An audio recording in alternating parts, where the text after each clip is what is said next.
Dalam upaya membangun suatu imperium di Asia, pada tanggal 7 Desember 1941, Angkatan Udara Jepang di bawah pimpinan Laksamana Nagano melakukan serangan mendadak ke pangkalan Angkatan Laut Amerika Serikat di Pearl Harbor, Hawaii. Akibat serangan itu, kekuatan Angkatan Laut Amerika Serikat di timur jauh otomatis lumpuh, sehingga ekspansi Jepang daerah selatan berjalan tanpa hambatan. Sejak kejadian itu, Amerika Serikat menyatakan perang terhadap Jepang yang diikuti oleh pemerintah.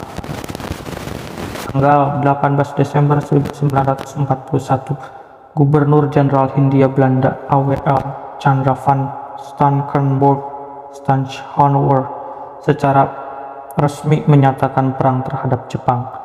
Pada 1 Januari 1942, Kekaisaran Jepang secara resmi menyatakan perang terhadap pemerintah Hindia Belanda. Sumber daya alam yang dimiliki oleh Hindia Belanda merupakan alasan utama Jepang untuk melancarkan ekspansi. Hal itu terlihat jelas pada target serangan militer Jepang yang ditujukan ke daerah-daerah yang menghasilkan banyak bahan bakar minyak, seperti Tarakan, Sungai Gerong, dan Pelaju. Selain itu, Jepang pun bermaksud untuk menguasai tambang di Indonesia, seperti besi, nikel, boksit, emas, serta kekayaan alam lainnya, seperti karet, kina, beras, teh, yang sangat diperlukan bagi kepentingan peperangan. Untuk menguasai Hindia Belanda, Jepang melakukannya dari dua arah, yakni Semenanjung Malaya, Singapura, Sumatera, Jawa bagian barat, Filipina, Sulawesi, Kalimantan, Jawa bagian tengah dan timur. Penguasaan Pulau Jawa dalam Angkatan Laut Hindia Belanda berhasil dihancurkan dalam pertempuran di Laut Jawa. Untuk menguasai Jawa Barat, Jepang mengarahkan pasukan dari Tentara Angkatan Darat ke-16 yang didukung oleh Divisi 2 Amerika Selatan, Armada Selatan di bawah Komando Marayuma Masao. Mereka mendarat pada 1 Maret 1942 di daerah Banten, Teluk Banten, dan Eretan Wetan, Cirebon. Pasukan yang mendarat di Eretan Wetan dini hari adalah Detasemen Shioji yang berkekuatan 5.000 prajurit yang khusus ditugaskan untuk merebut kota Bandung. 1 batalion bergerak ke arah selatan melalui Anjatan, 1 batalion ke arah barat melalui Pamanukan, dan bagian pasukan melalui Sungai Cipunagara.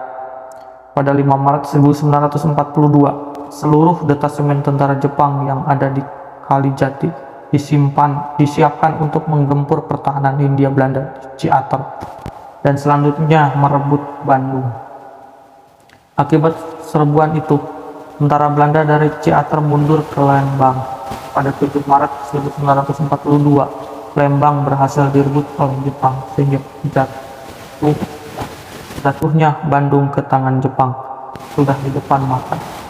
Setelah Lembang dikuasai Jepang, Kolonel Shioji mendapat perintah dari Jenderal Hitoshi Imamura untuk mengontak Gubernur Jenderal Chandra van Stauffenberg agar bersedia berunding di Subang pada 8 Maret 1942 pagi.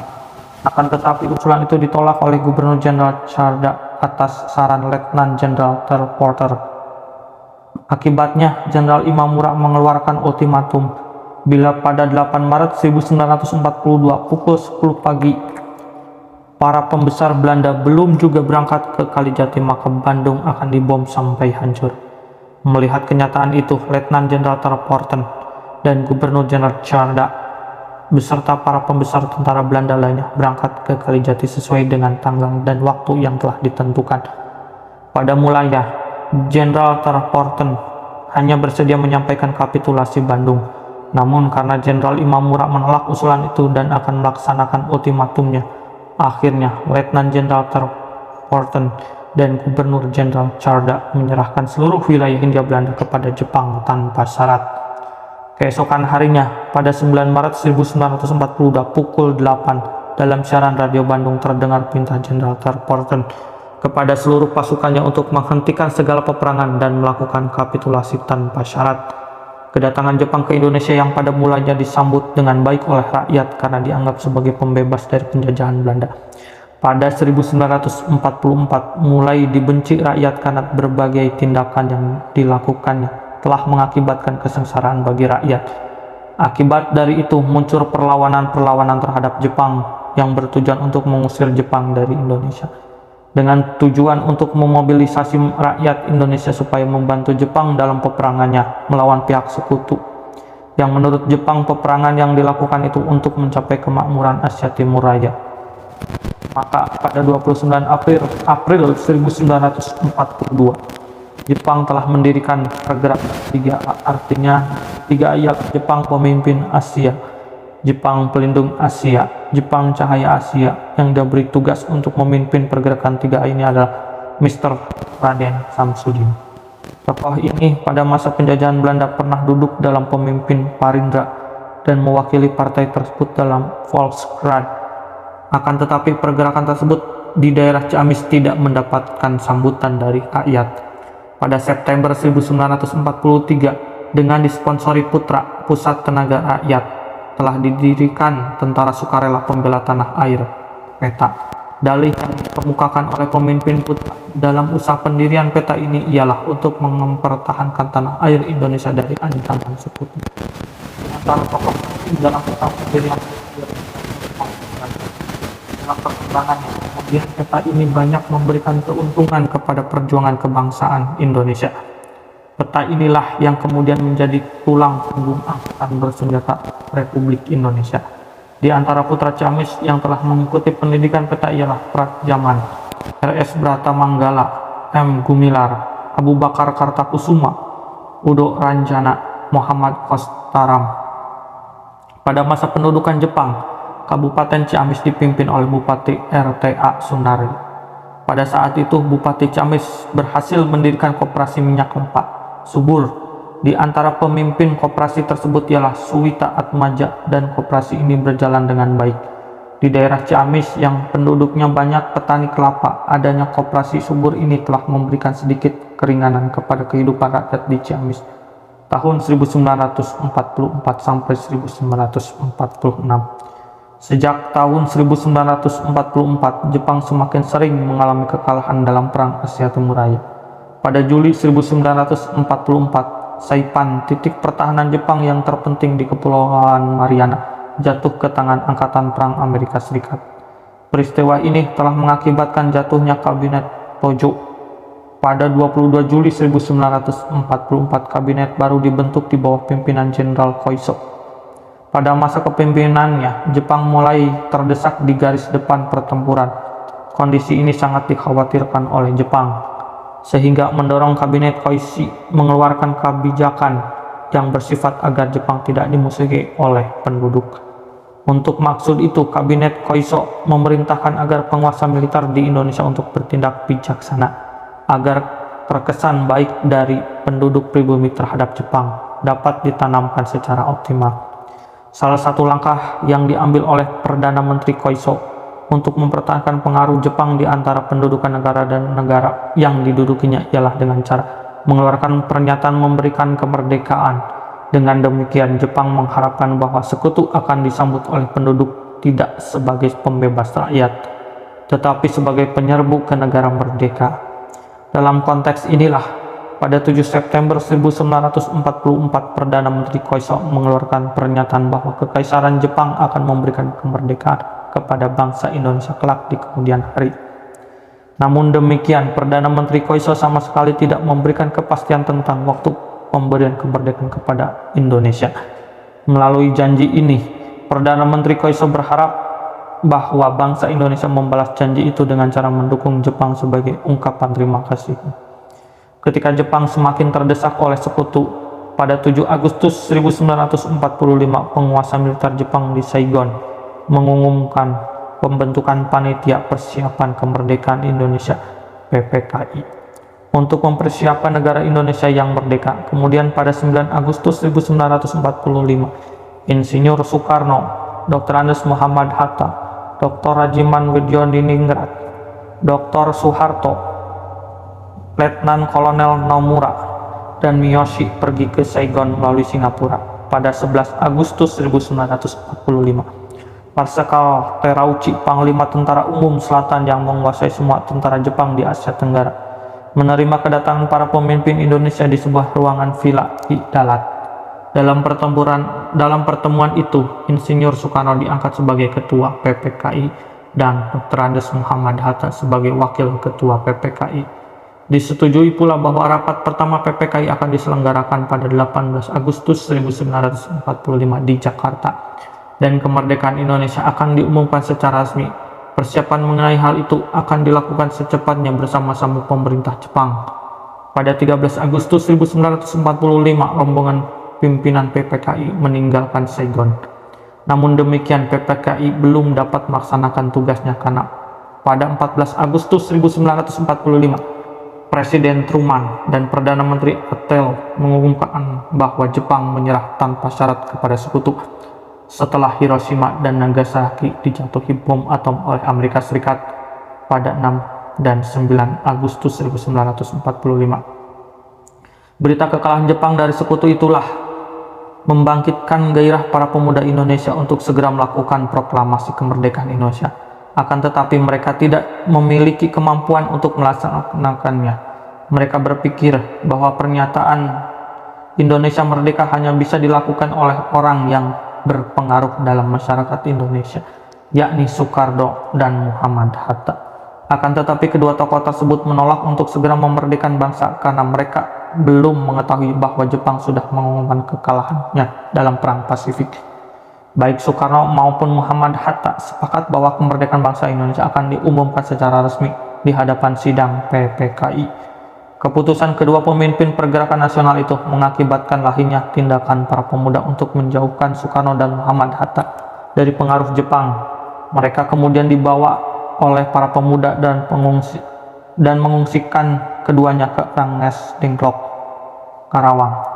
Peristiwa tersebut merupakan usaha pemuda untuk meyakinkan para pemimpin bangsa Indonesia agar segera mengumumkan kemerdekaan Indonesia tanpa bantuan dari pihak Jepang, karena Jepang akan menyerahkan kembali Indonesia kepada sekutu dan sekutu akan menyerahkan kembali kepada Belanda. Kemudian setelah melalui perundingan dan pembicaraan di Rengas Dengklok dan kemudian di Jakarta, disusunlah naskah proklamasi kemerdekaan Indonesia di tempat tinggal Laksamana Muda, Maida, Jalan Imam Bonjol nomor 1 Jakarta. Teks proklamasi kemerdekaan itu disusun oleh 3 orang pemimpin golongan tua, yakni Insinyur Soekarno, Dr. Andes Muhammad Hatta, dan Mr. Ahmad Subarjo, dengan disaksikan oleh eksponen muda yaitu Sayuti Melik, Sukarni BM Diah, dan Sudiro Mbah.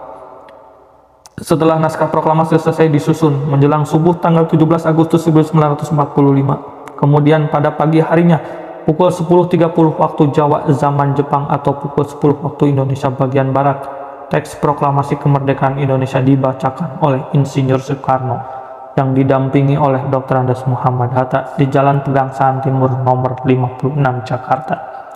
Rumah pribadi kediaman Insinyur Soekarno dengan dinyatakan proklamasi kemerdekaan bangsa Indonesia itu, maka berakhirlah masa pemerintahan pendudukan militer Jepang di Indonesia dan Indonesia memasuki babak baru sebagai negara merdeka.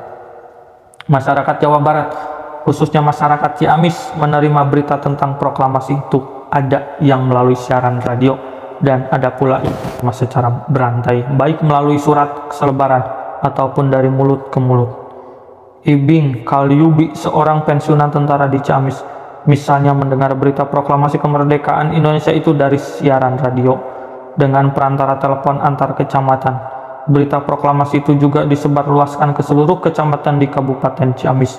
Dari kecamatan-kecamatan berita itu disebarkan ke seluruh pelosok desa dan kampung oleh para upas kecamatan. Selang 2 atau 3 hari dari tanggal 17 Agustus 1945, rakyat Ciamis mulai memasang bendera merah putih. Beberapa hari setelah proklamasi kemerdekaan, kehidupan masyarakat di kota-kota kabupaten di Jawa Barat nampak agak berbeda dari hari-hari sebelumnya. Wajah-wajah rakyat penuh semangat dan kegembiraan pada pakaian orang-orang yang hilir mudik menampak lencana merah putih yang dibuat dari bahan seadanya. Jika berpapasan di jalan, mereka mengacungkan tangan sambil mengungkapkan kata merdeka. Dari hari ke hari, proklamasi kemerdekaan bangsa Indonesia telah bergema ke pelosok desa di Jawa Barat. Untuk merayakan peristiwa besar itu, penduduk desa di pelosok Jawa Barat tidak terkecuali penduduk desa di wilayah Kabupaten Ciamis tidak lupa mengadakan acara syukuran di bawah pemimpin ketua kampung atau ulama setempat, sedangkan pelaksanaannya diserahkan sepenuhnya kepada para pemuda. Setelah kemerdekaan Indonesia diproklamasikan, panitia persiapan kemerdekaan Indonesia mengadakan sidang di bekas gedung Real Van Indi pada 18 Agustus 1945. Dalam sidang itu ditetapkan Undang-Undang Dasar Republik Indonesia 1945 memilih Insinyur Soekarno dan Dr. Andes Muhammad Hatta sebagai Presiden dan Wakil Presiden Republik Indonesia. Membentuk panitia kecil yang diketuai oleh Otto Iskandar di Nata yang akan bertugas menyusun rencana mengenai hal-hal yang perlu segera mendapat perhatian pemerintah Republik Indonesia. Pada 19 Agustus 1945, PPKI berhasil membentuk 8 provinsi yang dikepalai oleh seorang gubernur. Salah satu provinsi yang dibentuk adalah Provinsi Jawa Barat, yang terdiri dari 5 keresidenan. Keresidenan Priangan merupakan salah satu keresidenan yang dibentuk di wilayah Provinsi Jawa Barat, yang terdiri dari 5 kabupaten dan 1 kota praja, yaitu Kabupaten Bandung, Garut, Sumedang, Tasikmalaya, dan Ciamis, serta kota praja Bandung. Kabupaten Ciamis sebagai salah satu kabupaten yang dibentuk ketika itu dipimpin oleh Bupati Ardiwinangun yang sebelum kemerdekaan Indonesia berkedudukan sebagai Bupati Ciamis. Pembagian pemerintahan daerah dari tingkat kabupaten ke bawah tetap seperti keadaan sebelumnya. Pejabat-pejabat yang diangkatnya pun masih tetap orang-orang lama. Hal ini rupanya didasarkan atas pertimbangan bahwa mereka cukup berpengalaman dalam jabatan tersebut. Dengan demikian, pemerintah di daerah diharapkan dapat berjalan walaupun dalam suasana revolusi. Untuk mempertahankan kemerdekaan dan mencegah kembalinya kekuasaan kolonial di Indonesia, dibentuk Badan Keamanan Rakyat sampai ke daerah-daerah. Pembentukan BKR di Keresidenan Priangan dilakukan sebelum BKR disahkan secara resmi oleh pemerintah pusat pada 29 Agustus 1945. Sebagai ketua BKR Keresidenan Priangan diangkat Aruji Kartawinata, mantan Danko Peta Cimahi. Aruji Kartawinata kemudian memanggil pemuda-pemuda bekas peta Heiho, KNIL, Yugun, pemuda pelajar dan mahasiswa melalui radio. Keesokan harinya berkumpullah calon-calon anggota di depan markas BKR Priangan di Cimahi. Kemudian ditentukan pemimpin BKR di kabupaten-kabupaten yang hasilnya sebagai berikut: Suhari Wirasaputra untuk kota Bandung, Sukanda Bratamanggala untuk daerah Bandung Utara, Ganda Wijaya untuk Kabupaten Bandung, Umang Karya Sujana untuk Kabupaten Sumedang, Ponto untuk Kabupaten Garut, Ganda Nagara untuk Kabupaten Tasikmalaya, dan Gumilar untuk Kabupaten Ciamis. Rakyat Ciamis seperti rakyat Indonesia lainnya tidak mau daerahnya kembali dikuasai oleh penjajah Belanda. Oleh karena itu, rakyat Ciamis berusaha mengusir tentara Belanda yang datang ke daerahnya. Salah satunya terjadi di sekitar daerah Gunung Cupu di Kecamatan Cikoneng sekarang. Oleh masyarakat di daerah itu, peristiwa penyerangan terhadap tentara Belanda dikenal dengan peristiwa pemboman jembatan Karangresik. Peristiwa ini terjadi di jembatan Sungai Citanduy yang menjadi perbatasan antara Kabupaten Ciamis dengan Kabupaten Tasikmalaya, antara pasukan Indonesia dengan pasukan Belanda yang datang dari arah Ciamis menuju Tasikmalaya. Saat itu, pasukan Indonesia sudah menunggu kedatangan pasukan Belanda di jembatan Karangresik. Begitu pasukan Belanda datang, langsung disambut dengan tembakan-tembakan. Pasukan Belanda dapat dipukul mundur ke arah Pengkolan Sindang Kasih. Di tempat tersebut pasukan Belanda bertahan sambil menunggu bala bantuan. Ketika sedang menunggu di Pengkolan Sindang Kasih, itu datang serangan dari Laskar Rakyat yang berada di Gunung Cupu. Dalam serangan itu, Laskar Rakyat berhasil mengambil beberapa pucuk senjata dari tentara Belanda. Keesokan harinya, bala bantuan pesawat tempur datang dan melakukan pemboman ke sekitar jembatan Karangresik dan di sekitar Gunung Cupu. Sementara itu, pasukan Indonesia telah berhasil memukul mundur pasukan Belanda, meninggalkan daerah tersebut menuju tempat lain. Sehingga ketika pemboman dilakukan pesawat tempur Belanda, jembatan Karangresik telah ditinggalkan oleh para pejuang. Selain itu, perjuangan untuk mempertahankan kemerdekaan juga dilakukan oleh masyarakat di Kecamatan Cikoneng. Di kecamatan ini dikenal ungkapan perang satotaliter Sisato tepika militer, dari mulai hewan sampai tentara harus ikut berjuang.